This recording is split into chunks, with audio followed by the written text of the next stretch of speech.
Hello class, welcome back to section 4 on the R training for data analysis. Here we are going to learn how we can store vectors in R, how we can store numeric vectors and assign it by a variable using the C function, right? So here we have this vector, right? This is what 7 by 1 vector, right? And then we want to save this one in R. We want to save this one in R. If you want to save the 7 by 1 vector in R, you just use the C function and then write the elements in the 7 by 1 7 by 1 vector and then separate it by our comments. And then we are going to store it by this name x, variable name x. Right, so once you run this one, I will keep it in memory and you use the x to call it, right? Once you print it, you see it as name the 7 by 1 matrix. Now it's here, right? And for the y, we have y is equal to c. It's bracket of 1, 2, 3, 4, 5, 6, 7. So these are the elements about the 7 by 1 matrices. And so 7 by 1 vector. So you just write them in the C function, separating it by a comma and represent it by a y, right? So once you have that one, once you run it, it will also give you your y component, right? And then at the end of the day, we have m, right? The m is equal to what the summation of what the x and the y. So we are just summing represent the summation of x and y by what m. So once you run it, we have this one, right? And then we have p, right? So we are saying that p is equal to s star what y, right? So we are just want to use the p to represent what the multiplication, right, of x and y. So once you run it, the multiplication of x and y to what is surely going to come. And then sometimes too, you would like to create what character what vector and then assign the character vector by a variable using what the C function. So here we have this we have m, which is used to represent what the character vector p, y, and the u. Once you run it to, you're going to get your results nicely, right? And then I don't know, you see, you would like to, let's say, join two vectors together, two separate vectors together. You can join two separate vectors together using what the C function. So here we have what our x, as you can see here, and here we have what our m, as you can see here. So x and m, you really want to join the x and m, you use what we call the C function to join them, right? So once you run it and then execute the y, you see nicely it has joined what the x component, right, and what the m what component, as you can see here, right?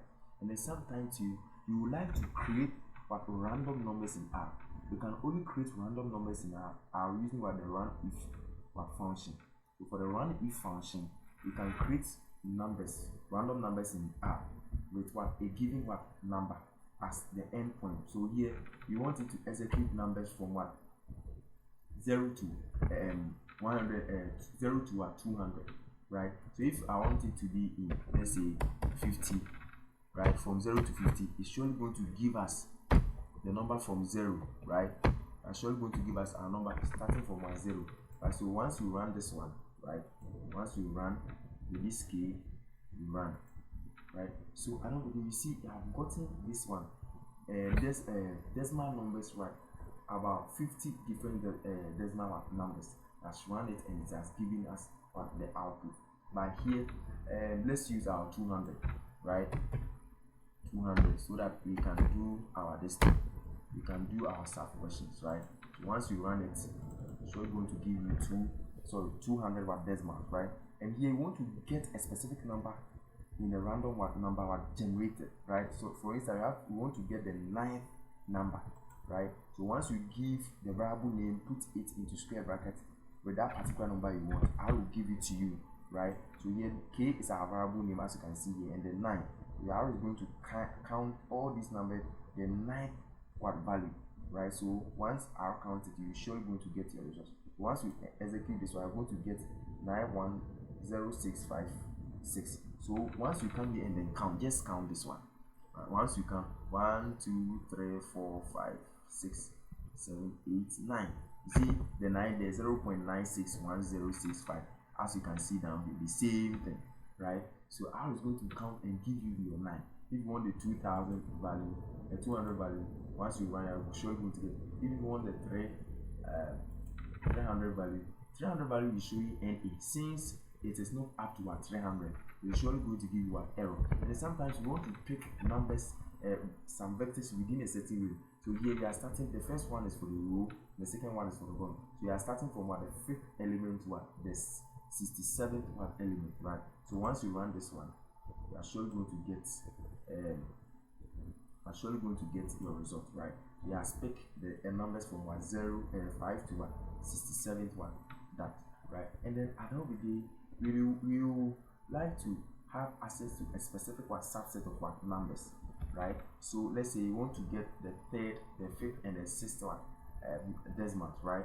So once you put this one into the C function, and then just type the variable, it's going to remove that one. So we want the third, the fifth, and the sixth, right? We're just going to give that one for you. Only the third, the fifth one, and the sixth. Once you have it, that it has given nicely, right? So I don't believe this is how you can store vectors, right? And then generate random variables, right? So generate random numbers in R. And after generating the random numbers in R, you can also remove or select a specific number in that, right? So thank you for watching. This is Statistics and Mathematics Twitter channel.